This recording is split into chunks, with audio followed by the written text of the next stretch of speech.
Okay, I want to show you some of Usborne Books and More's books for beginning readers, as well as some picture books. So we will just hop right in.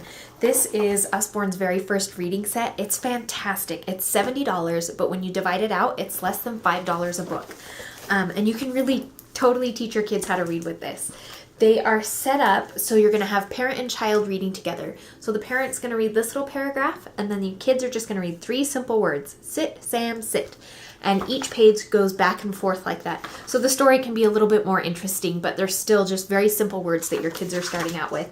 And then in the back of each of these books, there are 3 different games and puzzles. So you can make sure they've actually learned the sounds they were supposed to, they've comprehended the story, that type of thing.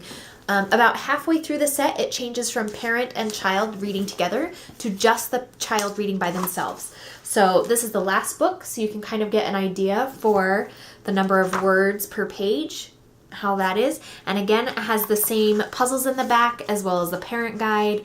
And it's just a really, really great set of books if you have early readers. Another series that we have is the Phonics Readers series, and these are great too for beginning readers. They're just fun, cute little stories. This is Raccoon on the Moon. They're just silly, and the pictures are really fun, and again, just some easy words, easy reading for your beginning readers. And we just like to read these for bedtime stories at our house too. Here's the complete book of Farmyard Tales. This is an all-time favorite of ours. It comes with a CD, and it has 20 different stories in it. And the CD will read all 20 stories.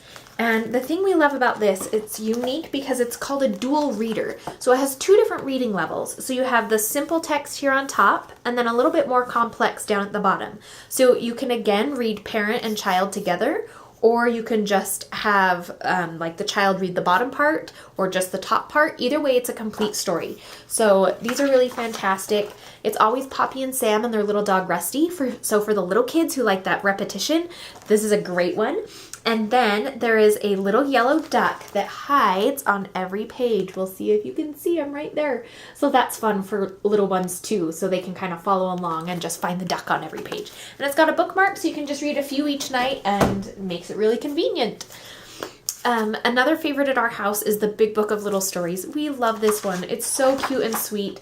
It has lots of different stories in there. Some of them are classics that you're going to know, and others are original stories. And they're each illustrated by someone different. So it just kind of keeps it fun and interesting, changes up the illustrations, which is great. Not too many words per page, great for bedtime stories or, just afternoon reads, however you want to do it. And again, it has the great bookmark. A couple picture books here. This book, everyone needs it. It is so fantastic. Jonathan James and the What If Monster. Let me just read you a little bit here, this first page.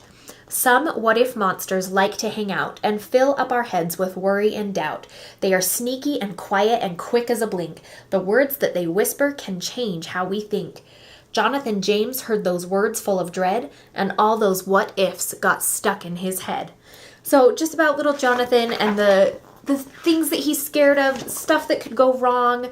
And then he kind of confronts the monster, and partway through it, I hear all your worries, I hear all your claims, but what if you're wrong, asks Jonathan James. So then he just kind of stands up for himself and says, you know what, I'm not going to be scared, I can do these things. And it's just so adorable. Adults, kids, everybody loves it. It's a great one. This book is I Love You, Animalie, and the pictures are so sweet and adorable. It says, I love you hugely like a whale, I love you shyly like a quail, I love you cleverly like a fox, I love you powerfully like an ox. So the pictures are just beautiful, the vocabulary in here is fantastic, then it goes through the whole book, and then at the end here, I love you birdily, buggily, animally, I love you so, for you're my family. How sweet is that? Cute. Okay, we love it. Here's another one. This is actually a nonfiction book, and we have 9 books in this series that are all on varying topics. So it's nonfiction. It's great for little kids, but it's done in a way that it feels like a story. So it's a fun way to introduce nonfiction. And this is a flashlight book.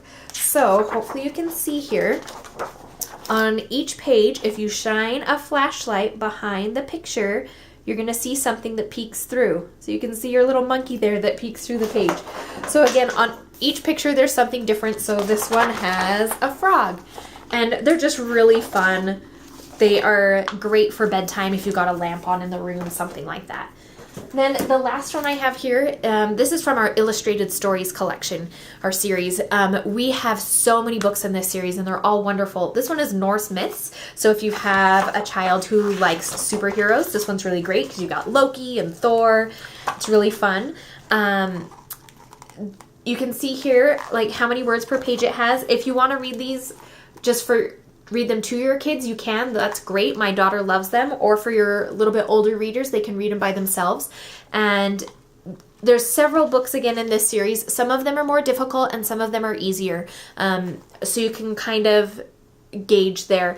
And then we also have some that are illustrated originals, like The Wind in the Willow, The Wizard of Oz, those kinds of things. And they're just so wonderful.